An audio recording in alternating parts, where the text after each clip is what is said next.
আসসালামু আলাইকুম সবাইকে। সো আমার অ্যাডমিশন টেস্ট ব্যাপারে সবাই মোটামুটি জানো যে আমি মোটামুটি যেসব জায়গায় চান্স পাওয়ার কথা সব জায়গায় মোটামুটি চান্স পাইছি। সো বেশি জায়গায় পরীক্ষা দেই নেই, মোটামুটি 5টা জায়গায় পরীক্ষা দিছি, বাট 5টা জায়গার মধ্যে মোটামুটি বুয়েট, মেডিকেল, ঢাকা ভার্সিটি সব জায়গায় চান্স পাইছি। এখন এই চান্স পাওয়ার পিছনে অনেকে আমাকে জিজ্ঞেস করে যে ভাই মানে কোন জিনিসগুলো আসলে কাজ করছে বা কোন জিনিসগুলো ফলো করলে তোমরাও চান্স পাইতে পারো। সো মোটামুটি এটা ফিগার আউট করা আসলে একটু টাফ, বাট আমি মোটামুটি চেষ্টা করছি যে আমি যেসব স্ট্র্যাটেজিগুলো ফলো করছি ওইগুলো এখানে আসলে তুলে ধরার আর কি, ঠিক আছে। সো মোটামুটি এই যে 5টা পয়েন্ট আছে, 5টা স্ট্র্যাটেজি, যদিও বলতেছি 5টা স্ট্র্যাটেজি, বাট এই স্ট্র্যাটেজির মাঝখানে কিন্তু অনেক ধরনের সাব স্ট্র্যাটেজি থাকতে পারে, ঠিক আছে। সো মোটামুটি এগুলা মোটামুটি ফলো করেই আমি মোটামুটি আসলে মোটামুটি সাম এক্সটেন্ট সাকসেসফুল, যেখানে চান্স পাওয়ার কথা সেখানে চান্স পাইছি আর কি, ঠিক আছে। সো একটা একটা করে মোটামুটি আলোচনা করি, আশা করি ভিডিওটা দেখলে হালকা হইলেও উপকার পাবো আর কি। আচ্ছা, তো সবার ফার্স্টে হচ্ছে আমার মাঝখানে রেগুলারিটি ছিল। কি ছিল? রেগুলারিটি ছিল। সো মোটামুটি জানো আমি হচ্ছে 20 ব্যাচ মানে করোনার ব্যাচ। করোনার ব্যাচ তো বুঝছো, করোনার ব্যাচ কিন্তু অ্যাডমিশন টেস্ট অনেক দেরি হয়েছে, অনেক দেরি। অ্যাডমিশন টেস্টে এমন হয়েছে যে আমি জানি যে বুয়েটে পরীক্ষা পরের মাসে হবে না, বুয়েটে পরীক্ষা পরের মাসে পিছিয়ে দিছে, আরেক ধাপ পিছাইছে, পিছাইতে 2-3 ধাপ পিছিয়ে গেছে, দেখা গেছে 1.5 মাস 2 মাস পরে পরীক্ষা হয়েছে। তো তার মানে বুঝতে পারছো, তুমি নর্মালি 1 মাসের জন্য সিরিয়াস থাকা যায়, 2 মাসের জন্য সিরিয়াস থাকা যায়, আর আমাদের অ্যাডমিশন তো প্রায় 1 বছর না, আমি ঠিক মনে নাই, প্রায় 1.5 বছরের মতো মনে পিছাইছে। সো 1.5 বছরের মতো পিছানোর কারণে দেখা গেছে আমাদের এক তো টাইম ওয়েস্ট হয়েছে, প্লাস সিরিয়াসনেসের ব্যাপারটা বুঝে এতদিন কিন্তু সিরিয়াসনেস ধরে রাখা যায় না। সো এই সিরিয়াসনেস ধরে রাখার সাথে সাথে রেগুলারিটি ধরে রাখা কিন্তু টাফ। সো এটার জন্য আমি যে স্ট্র্যাটেজিটা ফলো করছি সেটা হচ্ছে আমি গ্রুপ স্টাডি করতাম। কি করতাম ভাই? রেগুলারিটি ফলো করার জন্য কি করতাম? Group study. So group study করার ক্ষেত্রে মানে এইটার আসলে অনেক নেগেটিভ দিক অনেক বেশি আছে। নেগেটিভ গ্রুপ স্টাডির অনেক নেগেটিভ দিক আছে। এক তো গ্রুপ স্টাডি করতে করতে আবার অনেকে প্রেমও হয়ে যায়, প্লাস হচ্ছে গ্রুপ স্টাডি করতে করতে দেখা যাচ্ছে পড়াশোনার চেয়ে গল্প বেশি হয়, এটা ট্রু। বাট আমাদের টাইমে যেহেতু করোনার টাইম ছিল, আমরা গ্রুপ স্টাডি কোথায় করতাম? অনলাইনে করতাম। অ্যান্ড অনলাইনে করার ক্ষেত্রে তুমি আসলে কি করতে পারো, মানে গ্রুপ স্টাডি আসলে কেন তখন দরকার ছিল? এক তো তখন আমাদের মেন্টাল অবস্থা খুবই খারাপ ছিল, সবাই বাসায় বন্দি ছিলাম, তখন আসলে পড়াশোনার মতো এনভায়রনমেন্টই ছিল না। সো এই জন্য আমরা কি করতাম, অ্যাটলিস্ট গল্প করার জন্য হলেও গ্রুপ স্টাডি করতে হবে, ঠিক আছে। এটা হচ্ছে মাথায় রাখবা, মানে মাথায় ছিল আমাদের গল্প করার জন্য হলেও কি করতে হবে? গ্রুপ স্টাডি করতে হবে। অ্যান্ড গ্রুপ স্টাডিতে আমি এমন এমন পাবলিককে রাখছিলাম যারা আসলে মানে বেশি সিরিয়াস না, আবার কম সিরিয়াসও না, মানে মোটামুটি পড়তে ইচ্ছুক, মোটামুটি ভালো জায়গায় চান্স পেতে ইচ্ছুক, কিন্তু পড়াশোনা হচ্ছে না, এমন এমন পাবলিকে রাখছিলাম। সো এখানে মোটামুটি মিক্স পাবলিক ছিল, ওখানে বেশি আহামরি সিরিয়াস মানুষজন ছিল না।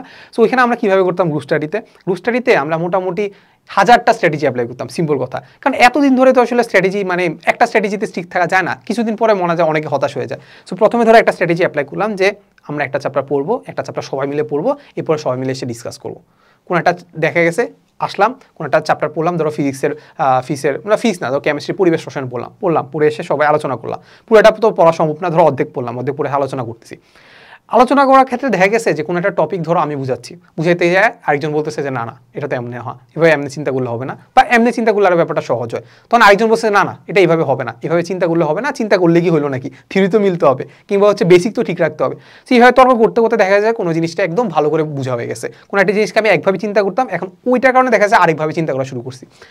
এইটা কতদিন চালাবা চিন্তা করো, এতগুলো সাবজেক্ট, এতগুলো টপিক, এত পৃষ্ঠা কতক্ষণ পারবা? কিছুক্ষণ পরে দেখা যাচ্ছে যে বলতেছে, একটা ছেলে বলতেছে যে আমার ভালো লাগতেছে না, আমার শরীর খারাপ, আজকে পারবো না ভাই, ভালো লাগতেছে না। তো এরকম করতে করতে দেখা গেছে যে আমাদের যে গ্রুপ স্টাডি যে টাইমিংটা পিছাইতেছে 1-2 সপ্তাহ হচ্ছে না, কোনো গ্রুপ স্টাডি হয় না। তারপর হঠাৎ করে একজনের মাথায় আসলো যে না না ভাই এমনি হইলে তো চলবে না, চলো আমরা আবার পড়াশোনা শুরু করি। সো আরেকজন পুশ করতেছে, মানে একজন থেমে গেলে আরও 4জন পুশ করে, আরেকজন থেমে গেলে আরও 2জন তাকে পুশ করে। সো এটা হচ্ছে গ্রুপ স্টাডি হচ্ছে স্ট্র্যাটেজিটা ছিল এমন যে একজন থেমে গেলেও যাতে সবাই গেলে পুশ করে। ইভেন দেখা গেছে এমন পিছাইতে পরীক্ষা পিছাইতে লাস্ট মোমেন্টে দেখা গেছে সবাই থেমে গেছে, সময় থেকে গেলে আরেকজনকে অ্যাড করছি, সে হচ্ছে কি করছে আবার পুশ করা শুরু করছে যে না আমাদেরকে নতুন উদ্যমে আবার পড়াশোনা শুরু করতে হবে। তখন দেখা গেছে আমরা এক্সাম সিস্টেম নিয়ে আসলাম যে আমরা একজন থেকে পড়া ধরবো, ভাইবা ধরবো। সো ভাইবা ধরতে গিয়ে দেখা গেছে ওই স্ট্র্যাটেজিটা খুব বেশি কাজে লাগে নাই। পরে দেখা গেছে এমন হয়েছে যে না আমরা আসলে এক্সাম নিয়ে আলোচনা করবো, কিংবা হচ্ছে হয়তো একটা জিনিস আমাকে পড়াবে, সবাইকে পড়াবে, একটা টপিক তুই পড়াবি, একটা টপিক আমি পড়াবো, এরকম অনেক ধরনের স্ট্র্যাটেজি অ্যাপ্লাই করছি। সো তুমি তোমার মতো করে একটা গ্রুপ স্টাডির একটাই উদ্দেশ্য থাকবে, সেটা হচ্ছে পড়াশোনা, সিম্পল কথা। গ্রুপ স্টাডি একটা উদ্দেশ্য থাকবে কি পড়াশোনা, সেটা যদি মেনটেন করতে পারো তাহলে গ্রুপ স্টাডি একটা ভালো দিক বা অ্যাডভান্টেজগুলো তুমি মানে নিতে পারো আর কি, ঠিক আছে। সো গ্রুপ স্টাডি আমার জন্য খুব একটা ভালো কাজ করছে, আর প্লাস হচ্ছে আমি এক্সাম দিতাম, এক্সামটা খুব ভালো কাজ করছে। এরপরে হচ্ছে আমাদের সেটা হচ্ছে ফ্রেন্ডদের খোঁজ রাখা। এখন গ্রুপ স্টাডি করতে গিয়ে তুমি আসলে ফ্রেন্ডদের খোঁজ রাখতে পারবা, ঠিক আছে। খোঁজ রাখাটা কেন ইম্পর্টেন্ট? কারণ তোমার কাছে মনে হতে পারে যে তুমি অনেক বেশি পড়তেছো, কিন্তু অ্যাডমিশন টেস্টে মাথায় রাখবা তোমার মতো হাজার হাজার স্টুডেন্ট পড়তেছে। ইভেন যে লাস্ট বয় সেও অ্যাডমিশন টেস্টে যায় সিরিয়াস হয়ে যায়, অ্যাডমিশন টেস্টে গিয়ে সিরিয়াস হয়ে কি পড়াশোনা শুরু করে, হয়তো তার বেশি ভালো নয় তাও সে পড়তেছে, বুঝছো। এখন তোমার কাছে মনে হতে পারে তুমি অনেক বেশি পড়ে ফেলতেছো, কিংবা তোমার মোটামুটি প্রিপারেশন এনাফ, বাট তুমি তো জানো না যে বাকিদের প্রিপারেশন কেমন। বাকিদের থেকে খোঁজ খবর নাও, আমি একটা পরীক্ষা দিছি, পরীক্ষা দিয়ে ভালো পাইছি, মোটামুটি ধরো পাইছি 60%, যেটা আমরা নর্মালি বলি যে অ্যাডমিশন টেস্টে 60% হইলেই হয়। সো 60% আমি ভালো পাইছি, আমি তো খুব খুশি। বাট আমার মতো আমার সেম গ্রুপ স্টাডি করছি, একসাথে পড়াশোনা করছি, সেম পড়া পড়ছি, দেখি যে সে পাইছে হচ্ছে 80% বা 90% কিংবা 100% পেয়ে গেছে। তখন তোমার মনে হবে যে না না ভাই, সেম জিনিসই বললাম, তাহলে আমরা অ্যাকুরেসি একটু কম, তাহলে অ্যাকুরেসি একটু বাড়াইতে হবে। অ্যাকুরেসি বাড়ানোর জন্য কি করতে পারবি? এক্সাম আরও বেশি দিতে পারি, বাসা বসে এক্সাম দিতে পারি। সো এটা করতে পারছি আমি, সেটা হচ্ছে ফ্রেন্ডদের থেকে খোঁজখবর রাখছি। মোটামুটি আমি জানো যে আমি ইঞ্জিনিয়ার প্রিপারেশন নিয়ে মেডিকেলেও চান্স পাইছি। মেডিকেলে চান্স পাওয়ার একটা বড় রিজন হচ্ছে আমি ফ্রেন্ডদের থেকে খোঁজখবর নিতাম। আমি মেডিকেলের যারা অ্যাসপারেন্ট ছিল তাদের আমি খোঁজখবর নিতাম যে মেডিকেল প্রিপারেশন কীভাবে নিতে হবে, কীভাবে কত পাইতে হবে, কীভাবে তোদের কলেজে সরি মানে কোচিংয়ে পড়াচ্ছে, এসব জিনিস আমি খোঁজখবর রাখতাম। ঠিক আছে, সো আমার মোটামুটি একটা ফ্রেন্ড সার্কেল ছিল যাদের সাথে আমি কম্পেয়ার করতাম নিজেকে কি কম্পেয়ার করতাম। আচ্ছা, এরপরে হচ্ছে বারবার ক্লাস করা। বারবার ক্লাস করার ব্যাপারটা হচ্ছে আমি যখন আমরা যেহেতু করোনার ব্যাচে প্রথম আমাদের কি হয়, আমাদের হচ্ছে অনলাইন ক্লাস নেওয়া শুরু হয়। সো অনলাইন ক্লাস আমি কি করতাম, একটা ক্লাস প্রথম দিকে দেখা গেছে যে আমি লাইভ ক্লাস করতাম, পরের দিকে লাইভ ক্লাস করতে ভালো লাগে না ভাই, লাইভ ক্লাস করতে ভালো লাগে না, পরে রেকর্ডেড ক্লাসই দেখতাম, 2x দিয়ে রেকর্ডেড ক্লাস দেখে ফেলাম। ঠিক আছে, ওকে। সো একটা টপিক আমি রেকর্ডেড ক্লাস একবার দেখছি, দেখে আমি নিজে পড়তেছি, ভালো কথা। এরপরে আমি একটু টাইম আছে, ফ্রি টাইম আছে, আমি আবার ক্লাসটা আবার দেখবো, একটু পরে আবার দেখবো, পরীক্ষা আছে, পরীক্ষার আগে আমি আবার দেখবো। লাভটা কি হলো? মানে তুমি আমাকে জিজ্ঞেস করতে পারো একই টপিক বারবার কেন দেখতেছো? একই টপিক বারবার দেখার ব্যাপারটা হচ্ছে এটা যে মানে একজন আমার একটা বাসায় যদি স্যার থাকতো তা আমি সে কি করতো, এটাকে আমি একবার বুঝাই দিত, স্যার আমাকে একটা লাস্ট মোমেন্ট একটু বুঝাই দেন না, বুঝাই দিচ্ছে। সেম কাজটাই আমাদের কি করতেছে, রেকর্ডেড ক্লাসটা করতেছে। সেই জন্য আমরা প্রিফার করি আমাদের কোর্সও সবগুলো রেকর্ডেড ক্লাসই দেওয়া আছে। সো রেকর্ডেড ক্লাসে তোমাকে কি করতেছে, বারবার তোমাকে দেখাই দিচ্ছে যে এটা এমনি করতে হবে ভাই, এটা এমনি করতে হবে, এটা এমনি করতে হবে। সেটা কাইন্ড অফ তোমার একটা রিভিশনের মতো কাজ করতে হবে, বাট হাফ রিভিশনের মতো। রিভিশনটা কখনোই পরিপক্ক হবে যখন তুমি নিজে প্র্যাকটিস করো। তো নিজে প্র্যাকটিসটা খুবই ইম্পর্টেন্ট, বাট ওইটা তোমার একটা হাফ রিভিশনের মতো কাজ করবে। ঠিক আছে, সো আমি কি করতাম, কোনো একটা জিনিসকে বারবার দেখতাম, কোনো একটা জিনিস বুঝি না বারবার দেখবো, কেমিস্ট্রি কোনো একটা জিনিস বুঝি না বারবার দেখবো, বারবার থিওরিটা দেখার চেষ্টা করবো, বারবার থিওরিটা যত দেখবো তত বেশি এটা আমাদের মাথার মধ্যে সাইকেলের আকারে ঘুরতে থাকবে। ওকে, এরপরে পড়া গোছানো।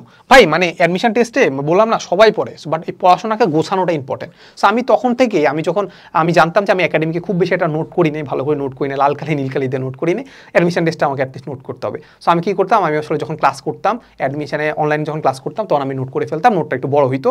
এবার ওই নোটটা থেকে আমি দেখতাম যে ওই জিনিসটা আর আমাদের মেন বই কনসেপ্ট বুক ওইসবের মধ্যে কোনটা কমন আছে, ওই নোটটাকে আরও ছোটো করতাম। ছোটো করে আমি দেখতাম যে রিভিশন টেস্ট তৈরি করতাম বা আমার পড়ার জন্য নোট তৈরি করতাম।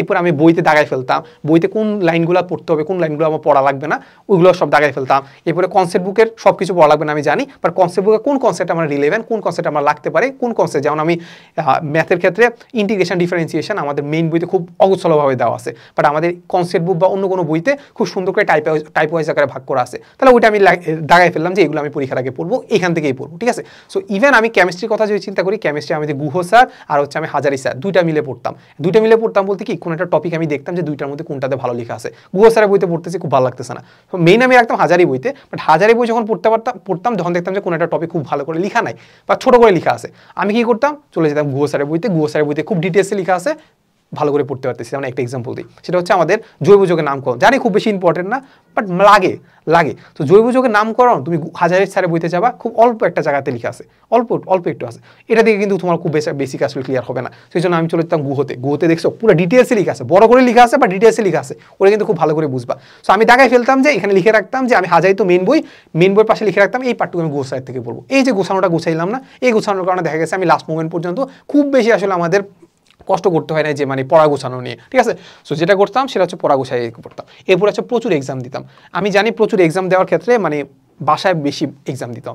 আমি গাফিলতি করছি হচ্ছে আমাদের বুয়েট অ্যাডমিশন টেস্টের আগে। বুয়েট অ্যাডমিশন টেস্টে আমি মেডিকেল অলরেডি টিকে ফেলছি, টিকে যাওয়ার পরে আসলে আমার বুয়েটের পরীক্ষা দিতে খুব বেশি একটা ইচ্ছা করেন নাই, কিংবা হচ্ছে বুয়েটের পরীক্ষা এত পিছাইতে ছিল তো ওইটা কাছে খুব বেশি গাফিলতি করছি। বাট মেডিকেলেরটা আমি জানতাম যে মেডিকেল আমি টিকবো না, কিংবা হচ্ছে মেডিকেলে টিকার আসলে পসিবিলিটি খুবই কম ছিল, কারণ আমি তো জানি আমি ইঞ্জিনিয়ারিং প্রিপারেশন নিচ্ছি, আমাদের মেডিকেলে তো একটা বোনাস টাইপের। সো ওইখানে আমার অনেক বেশি স্ট্র্যাটেজি ফলো করতে হয়েছে। ওই স্ট্র্যাটেজির মধ্যে একটা বড় স্ট্র্যাটেজি হচ্ছে আমি প্রচুর এক্সাম দিতাম। মেডিকেলের জন্য এমসিকিউ এক্সাম দেওয়া খুবই ইজি বলতে কি আমার কাছে একটা ওএমআর শিট ছিল, কোশ্চেন ছিল, আমি বাসা বসে প্রতিদিন না পড়ে এক্সাম দিতাম। আমি ইঞ্জিনিয়ারিং প্রিপারেশন নিচ্ছি, ওইটার মাঝে আমি একটা মেডিকেলে পরীক্ষা দিয়ে ফেলছি, দেখছি 60-70% আসতেছে, তাহলে তো মোটামুটি আমি টিকে গেছি। ঠিক না, সো প্রচুর এক্সাম দিতাম, বাসা বসে নিজে এক্সাম দিতে যে পরীক্ষার যা ভীতিটা সেটা অ্যাটলিস্ট কেটে গেছে। ইভেন যেসব ডাটা আমার জানা লাগতো সেসব ডাটা আমি মোটামুটি জেনে ফেলছি যে এইসব ডাটাগুলো বেশি আছে। ঠিক আছে, এই মোটামুটি 5টা স্ট্র্যাটেজি মোটামুটি ফলো করে মোটামুটি আমি আসলে সব জায়গায় চান্স পাইছি। ঠিক আছে, সব জায়গায় বলতে 5টা জায়গায় আর কি। ঠিক আছে, 5টা জায়গা বলতে 5টা জায়গা হয়তো টপ নচ জায়গা, বুঝোই তো। সো এই গেলো মোটামুটি এই 5টা স্ট্র্যাটেজির বাইরেও কারো কোনো স্ট্র্যাটেজি থাকলে এটা কমেন্টে জানাতে পারো আর কি।